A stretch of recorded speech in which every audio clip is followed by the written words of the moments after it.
Hola, bienvenidos.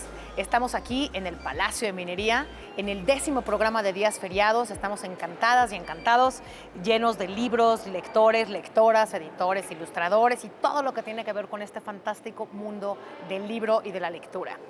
Estamos muy contentas de estar desde la Dirección de Literatura y Fomento a la Lectura, un lugar donde nos apasiona hablar de los libros.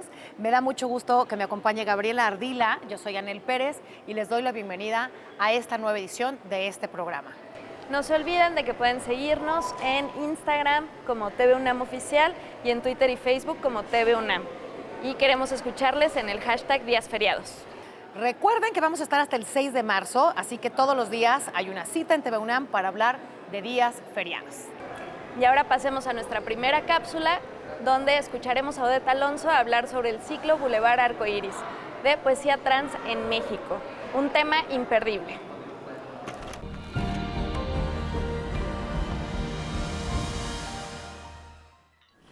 Soy Odette Alonso, coorganizadora del ciclo Boulevard Arcoíris en el marco de la Feria Internacional del Libro del Palacio de Minería.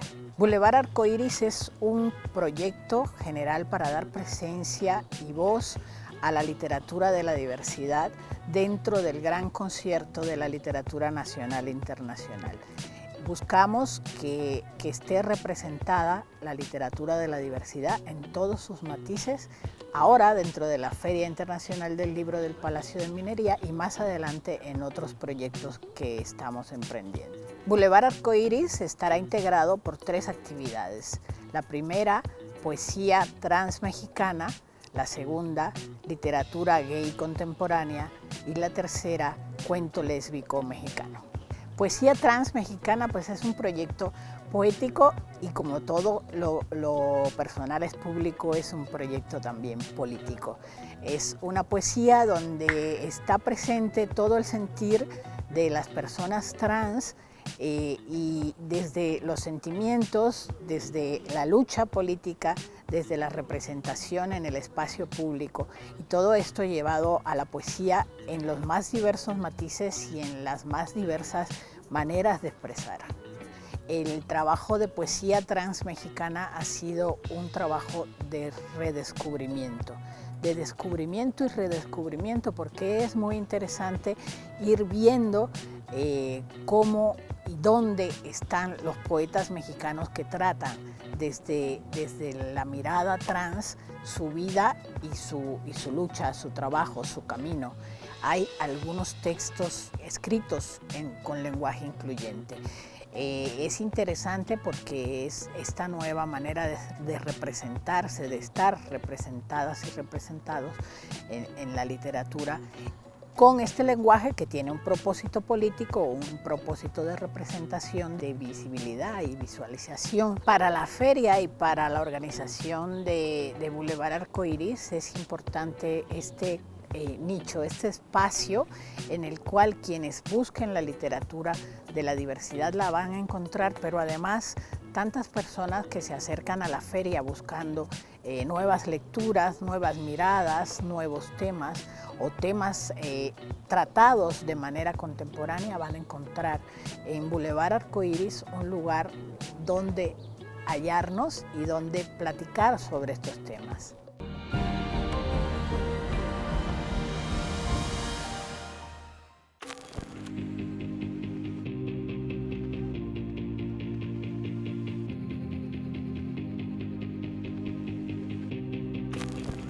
Bueno, pues ya estamos aquí de vuelta en el Palacio de Minería, en el área del café, donde pueden venir y sentarse en una mesita a tener un momento de lectura, de comida, de refresco.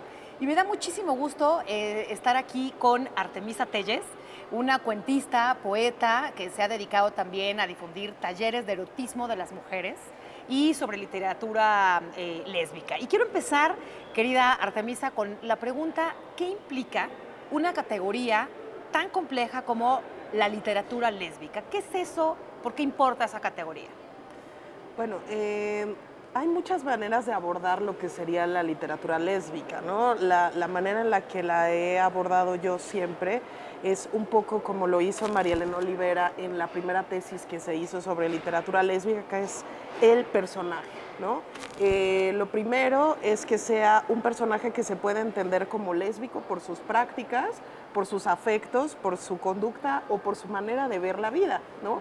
Y la otra es que tenga una importancia dentro de la trama, porque en muchas ocasiones pueden aparecer personajes gay o lésbicos o trans, pero que en realidad los puedes quitar perfectamente de la historia y no la afectas o no afecte nada que sean gays o lésbicos. Entonces creo que serían esas dos cosas. La primera es que tengan una personalidad lésbica, ¿no? Algo que se pueda afirmar de esa manera, y la otra es que afecten la trama y tenga relevancia su preferencia.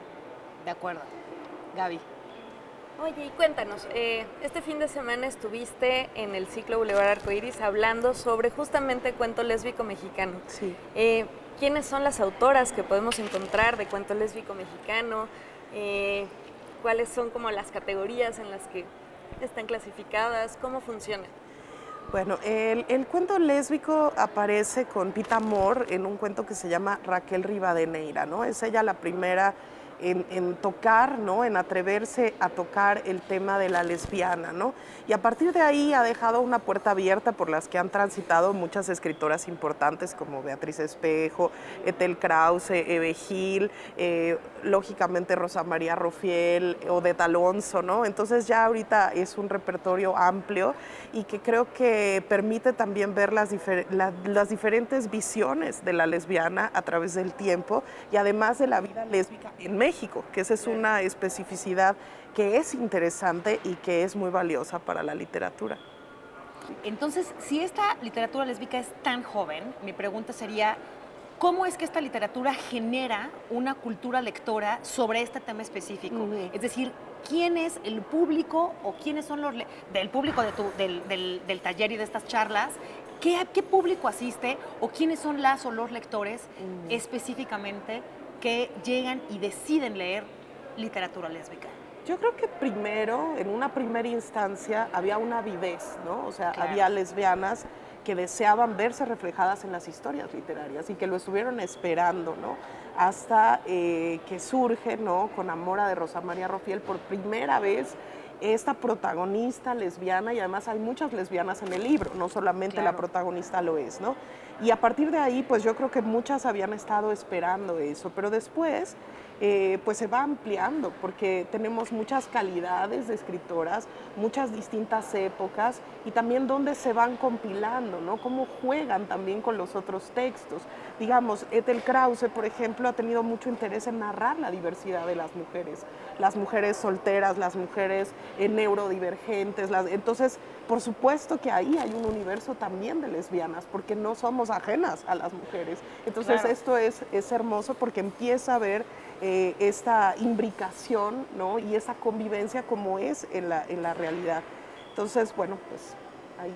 Hay una diversidad tanto de un lado como del otro, Claro. ¿no? Del lado de la recepción. Sí, generacional en las escritoras y de visión, pero también hay lectores, lectoras, ¿no? Y una diversidad de motivos por las cuales acercarnos. Inclusive puede ser sin querer, como decía, que forme parte de una colección más grande o que lo hayas estado buscando, ¿no? Yo, por ejemplo, fui una buscadora de literatura lésbica, ¿no? Y había muy poca. Cuando yo publiqué mi primer libro de cuentos, yo pensaba que era como, bueno, pues un libro de cuento lésbico, ¿no? Y de pronto llegaron grandes personalidades del activismo a mi presentación y me dijeron, es que tú no sabes que este libro es como el tercero o cuarto que hay en este país, ¿no? Y no lo sabía. Una literatura en resistencia. Exactamente. Entonces creo que esa es una cuestión también muy prodigiosa y de esta época maravillosa que nos conocemos prácticamente todas. Eso no va a volver a suceder. Claro. Es muy interesante esto de pensar que eres súper joven, apenas 4 libros antes que tú Sí. de esto. Eso nos habla también de los retos editoriales a los cuales se enfrenta la literatura lésbica, la literatura queer, la literatura trans. Tú como escritora, ¿cuáles son los retos a los que te has enfrentado? Y bueno, también como compiladora, como coordinadora, dentro de todo tu quehacer literario, ¿cuáles son todos estos retos invisibles para el mundo de afuera a los cuales te has enfrentado por dedicarte a esta literatura?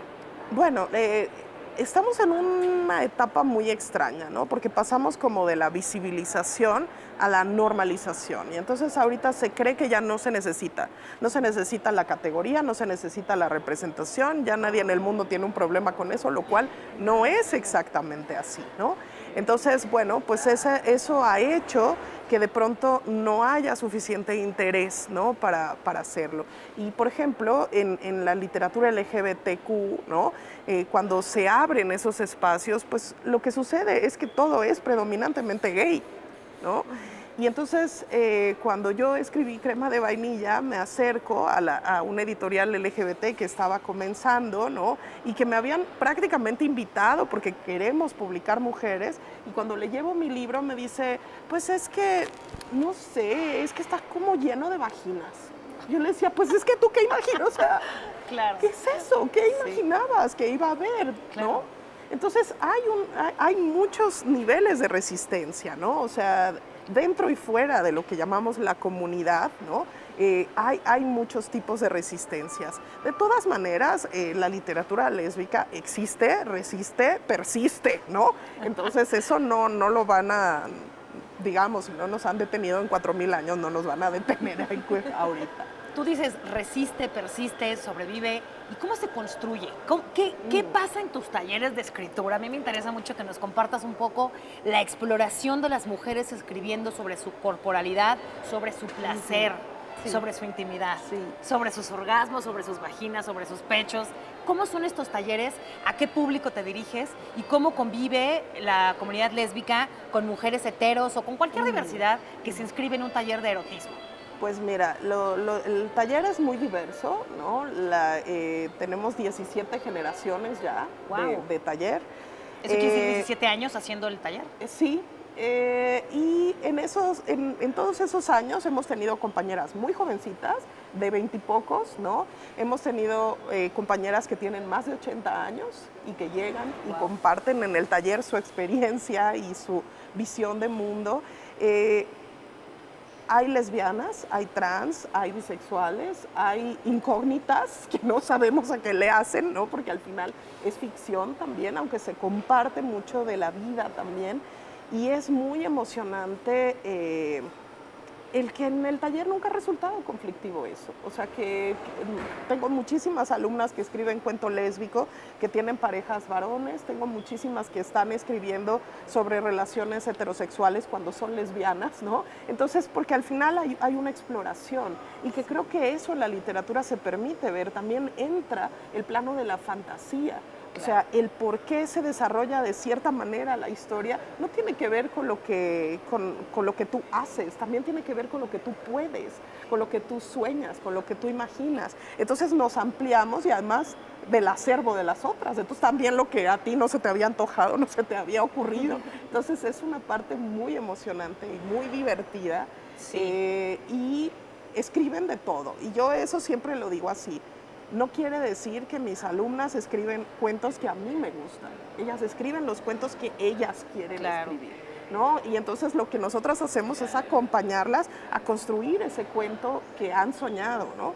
Pero sí, hay veces que distan mucho de mis propios placeres y eso también es maravilloso. Claro.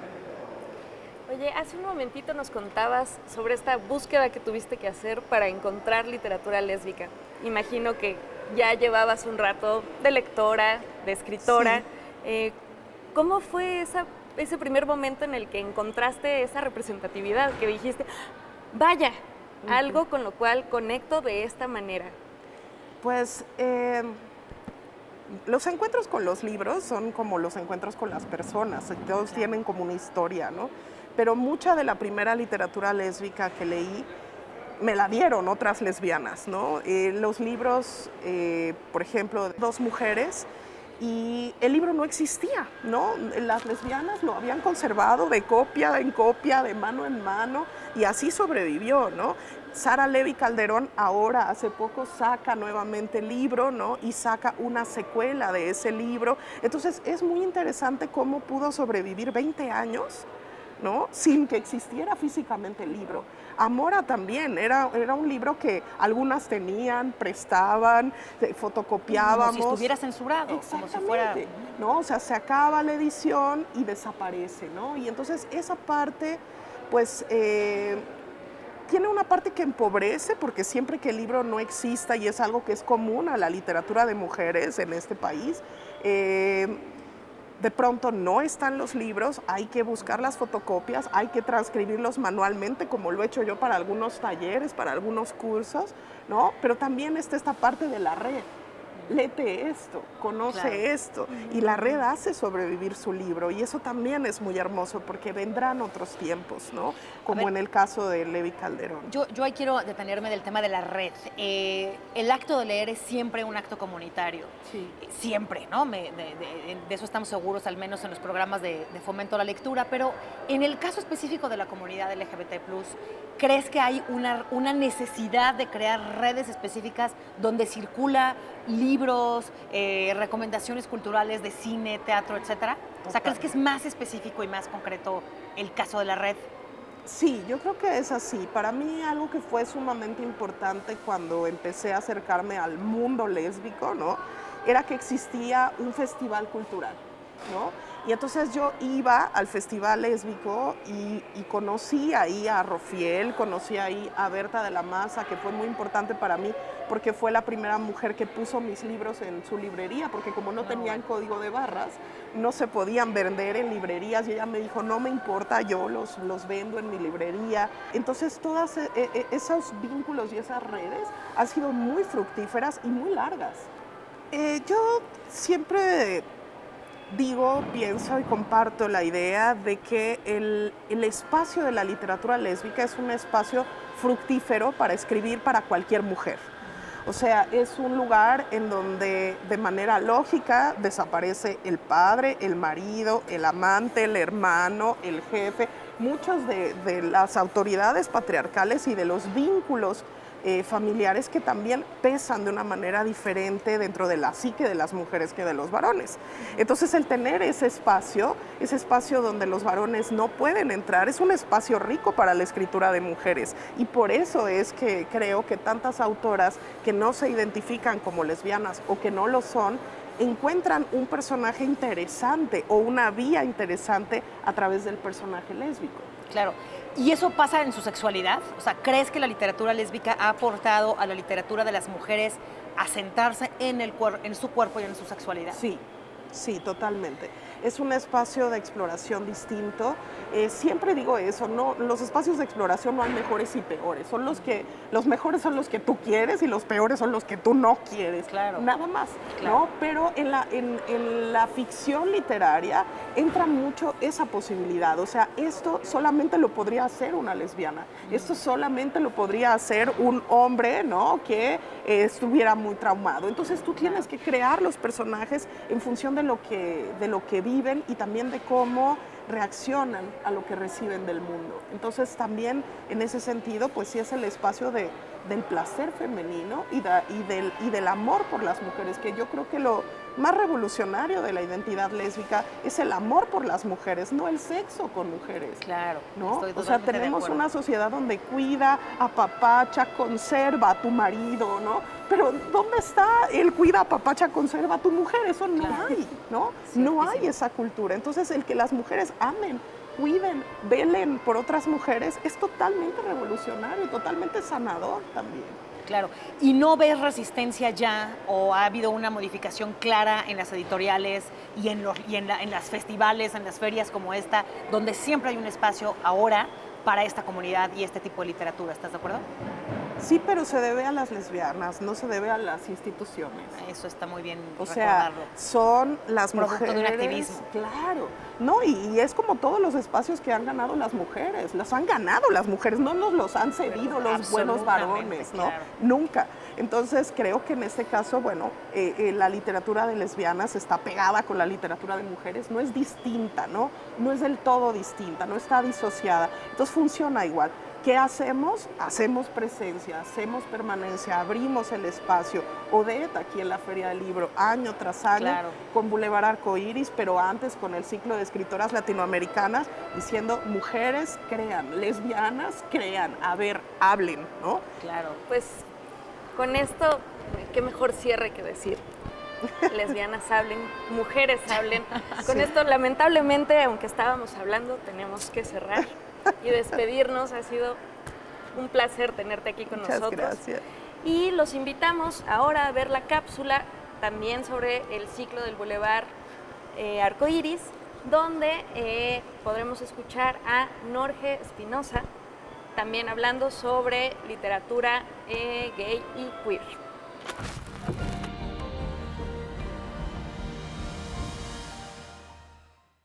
En tanto escritor cubano, tengo que reconocer que, por desgracia, aunque en Cuba hoy ya podamos tener una agenda pública más abierta acerca de las diversidades sexuales, carecemos de una serie de publicaciones, sobre todo de carácter teórico, acerca de cómo se mueve hoy este concepto de literatura gay contemporánea y su incidencia en la vida de los cubanos y de las cubanas. Estamos hablando de una literatura que, sin embargo, ha sido publicada por distintas editoriales cubanas con autores de importancia, como por ejemplo Pedro Lemebel, a quien la Casa de las Américas dedicó hace ya varios años una semana de autor que fue muy importante. Y tanto en el cine como en las artes plásticas y otros referentes, el concepto de lo gay en las artes contemporáneas está mucho más presente. Para mí sigue siendo un interrogante y un desafío, porque forma parte de una sociedad todavía en construcción. Creo que la sociedad cubana ahora mismo está en un grado grande de replanteo, de exigencias y demandas hacia sí misma para reconectar con el mundo y consigo misma, que incluye por supuesto lo erótico, lo sexual, pero también el respeto y las legalidades que deberían defendernos no solo en la literatura y en las artes, sino también en la vida misma. Cuando yo hablo de una expresión de carácter gay, pienso siempre en términos de libertades. Yo creo que lo fundamental es tener las puertas abiertas y los límites no definidos por ningún poder o ningún sentido opresivo que nos impida saber hasta dónde podemos llegar. Cuando liberamos el cuerpo, cuando liberamos la mente, cuando liberamos el deseo y la libertad se expresa a través de todo eso, podemos llegar a determinados tipos de representaciones que todavía están para muchos en términos de preguntas y de interrogantes, pero para quien las vive está todavía en términos de biografía y por lo tanto vivirlas como interrogantes, como desafíos, puede ser todavía mucho más interesante de lo que tenemos ahora mismo al alcance en las librerías, en las galerías, en los cines, donde eso ya está presente, pero todavía podemos ir más allá. Yo escribí en 1989 un poema llamado Vestido de novia. No sabía que estaba escribiendo un poema que devolvía a la literatura cubana la temática del personaje homosexual. Lo escribí porque era una necesidad que yo tenía en ese momento, con 16 años de edad, y al cabo del tiempo he tenido que hacer un camino de retroceso para reencontrar en la literatura cubana nombres que antecedieron lo que yo había hecho para conectarme a una tradición en la cual, de una manera u otra, siempre se ha hablado de este tipo de diversidades, pero de modo muy intermitente y no siempre tan visible como se requeriría.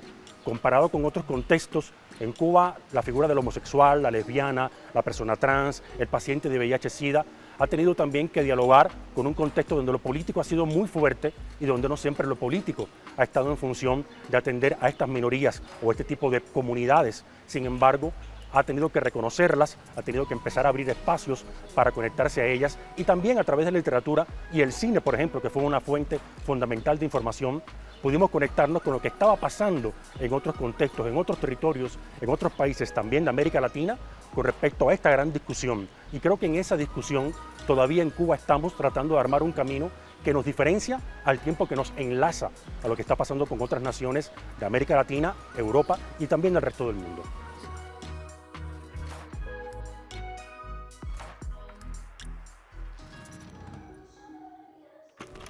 Acabamos de ver esta interesantísima cápsula con Norge Espinosa sobre la literatura gay en México. Y bueno, ¿qué más tenemos hoy? Pues varias recomendaciones. Yo sugiero que vengan mañana, 5 de marzo, a dos homenajes. Uno, al centenario de Rubén Bonifaz Nuño, una invitación del Instituto de Investigaciones Filológicas. Va a estar David García, su director, con Liliana Álvarez. Y también, desde luego, a celebrar la poesía de David Huerta en un recital de poesía que va a haber en memoria de su muerte. Así que, bueno, esas son mis dos recomendaciones. Y también tendremos la Feria de los Cuentos, en donde estaremos celebrando al escritor Álvaro Mutis y una charla en honor a Javier Robles. No se las pierdan. Y también, inevitablemente, les vamos a recomendar libros. Me gustaría empezar, bueno, ya que escuchamos a Artemisa Telles, por recomendarles los títulos que ella nos dijo. Tenemos a Amora, de Rosa María Rufiel, Espejo de tres cuerpos, de Odette Alonso, que es una novela sobre un triángulo amoroso, Crema de vainilla, de Artemisa Telles, en donde narra en una pequeña novela una relación amorosa entre dos mujeres que en realidad no son pareja.